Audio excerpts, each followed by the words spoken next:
In this video, we're going to be talking about gems. In particular, we're going to be talking about 2-star gems. I want to mention which 2-star gems are actually good, which ones are bad, so that way you don't waste resources, or you can know which of the ones you can crunch to actually be using as gem fragments. If that sounds good, consider liking the video to help me out, and subscribe if you're new to the channel, as only less than half the people who watch the channel ever do subscribe. You would be one of those people, and you'd help me out a ton. Now, let's go ahead and talk about this. So first and foremost, let's talk about the one that you can get out of the battle pass. If you go here to the codex, and you see the only way you can get this is really out of the battle pass here.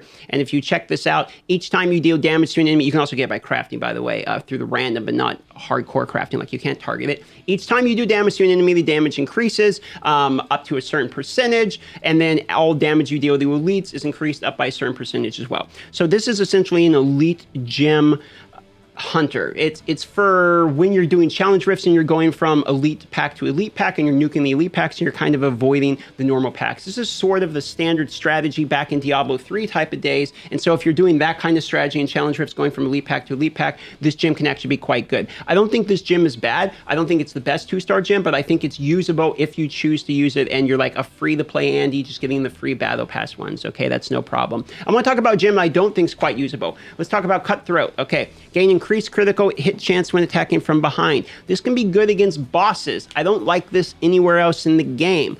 Why do I not like this anywhere else in the game?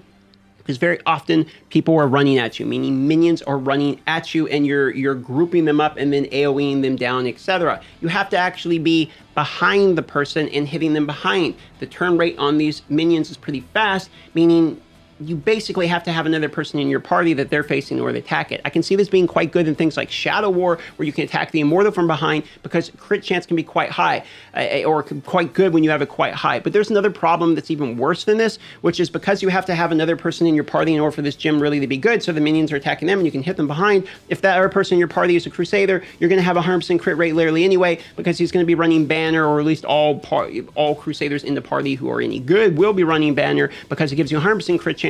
So you're basically wasting a gem. For this reason, I don't like Cutthroat at all. I want to also mention Lightning Core. I think Lightning Core is good for one thing, which is overworld farming. If you're running in a map in a circle and you're going around and around and around, you're farming like overworld legendaries, paragon levels, etc. Being able to slowly charge up your electricity and then release a burst to a group of enemies can be all right if you want to be able to burst through these and farm a little bit easier. I very often do not find overworld farming is the hardest part in the game, so I don't like to build gems for it. Obviously, I'm a WoW, so I'm going to be using 5-star gems, and if this was the only thing I had available, then I might be using it, just because overworld farming is a big part of the game. But I don't think I would be upgrading this very far or committing resources away from other gems for it. I think it is a solid B tier type of gem, usable in some occasions, not usable in others. Unity Crystal is actually an interesting one, because if we go to craft here and we go through and we end up looking here, Unity Crystal. Now check this guy out, okay? So what it does is it reduces the damage that you take per party member within a certain range of you. If it didn't have this range modifier, I think it could be a little bit better. 6 yards is so close. I get it's going to go larger as you upgrade it, but 6 yards is so close, it's basically a joke.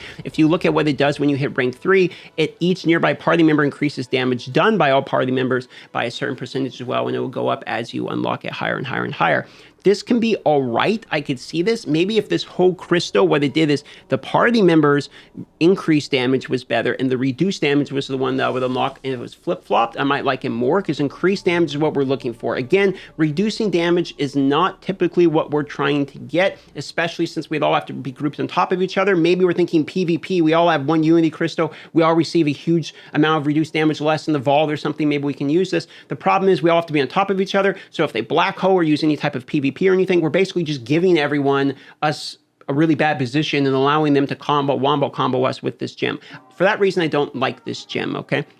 Now, I'm going to talk about Follower's Burden, which increases the damage you deal for each summon you control up to a maximum percentage, and then decreases all damage taken by your summons. The damage taken by your summons is a little bit better than it looks, because honestly, some of your summons can actually die because you use them as tanks when you're playing as like a Necromancer, and even the Monk allies can get killed sometimes when you put them in a big pack, so I don't mind that as much. But again, we're really looking for the damage. So this is sort of like the Unity gem, but for your summons, but flip-flop the way I said I would actually like it. The better part about this is there's no yardage. We don't have to be within within a certain yardage of the summons, it just happens. So for this reason, I think this is a solid A tier. I like Follower's Burden. If you're going to be having a summon type of build, I think this is one such gem you can invest in, and you will get basically your money's worth, in my opinion. Bloody Reach, I think, is simply one of the best 2-star gems we're really going to be able to have in this game, if not the best 2-star gem, especially, well, basically only if you're a ranged class. Increases all damage you deal by 2% for every 2 yards. This is where the distance actually benefits us instead of as a problem. We don't have to be within a certain range. We have to be farther away so we can kite them and get bonus damage by doing a good job kiting. Now, if you look at the final one here, your attacks have a chance to decrease enemy attack and movement speed. So if we have some kind of ranged AoE where we're decreasing the movement speed of enemies, that's also going to help us gap close on the enemies and do more damage. This gem also triggers for your summons, so you're doing more damage overall for things like your summons by being farther away yourself. Really like this type of gem, okay? In my personal opinion, this is a big deal. Now, if we're looking at things like BattleGuard, another problem like Unity Gem, decreasing all melee damage you take by 8% from enemies within a certain yardage. The problem is you're not often getting hit by melee damage, you're getting hit by range damage from the archers. The archers are the ones that are going to kill you in the challenge rifts because you're going to be kiting the melees. You have to kite the melees or else you just die in the challenge rift. So really, this would have been better if it decreases all ranged damage by maybe double the amount, or it's the opposite of Bloody Reach where it decreased the damage the farther away you were, so kiting the ranged minions actually gives you a benefit. Instead, what we have is you have to be a certain HP, like basically almost dead in order to move through enemies, which if you move through enemies at that percent of your HP anyway, you're going to get killed anyway. This gem doesn't make any sense and is a dog shit gem, F- tier. The Hungerer, I think, is a gem that maybe gets slept on a little bit. I think if I was like a 7k resonance well or something, like a really, really strong, and I replaced one of my gems with this Hungerer, it could be quite ridiculous. You can see the numbers go up as you rank this up, so maxing out will be a big deal. You get attack speed after defeating an enemy, which again, attack speed not only increases how fast your basic attacks are, but how quick you're casting animation, so attack speed's a really big deal.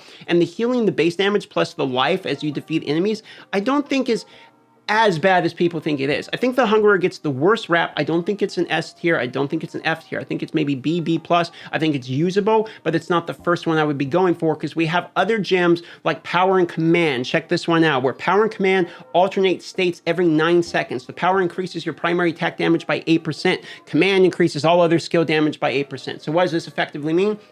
Half the time your basic attack does more damage, half the time all of your skills do more damage. Both of these times is great. The only hard part about it is min-maxing when it happens. There is one other cool effect, which is you have a chance to dispel a negative effect each time you Power and Command states alternate. So if maybe you get stunned or something and this triggers right then, it could happen. It also could remove bleeds. So if you're somebody like a barbarian and you're trying to run away and survive while your Undying Rage is still going, it has a chance to cleanse these types of damage over time so you can get a bandage off quicker, stuff like that. I do think Power and Command is one of the better gems, and currently on the market, I was able to sell multiple of these for 8,000 platinum. They sell higher than basically all of the other gems. So there is something to be said for these gems for sure. Now, the Fervent Fang can't be crafted. All the other ones can, except the 2-star legendary random gem. You can get the Fervent Fang from there. That's my breakdown on the 2-star legendary gems. Let me know your opinions on them, which ones you like, which ones you don't like. There's certain winners. Power and Command, Cutthroat can be okay, but I still don't really like it that much. The Bloody Reach is great. Hungerer can be okay, but again, I don't like him that much. Lightning Core can be okay. I don't like it that much. But the real winners out of this are Bloody Reach, Follower's Burden, and Power and Command, maybe Fervent Fang as a fourth. That's going to wrap it up for this video. Thanks so much. Consider subscribing. It will help me out a ton and help me get paid more by sponsors because they'll see the sub number being bigger, and that's the honest truth of it.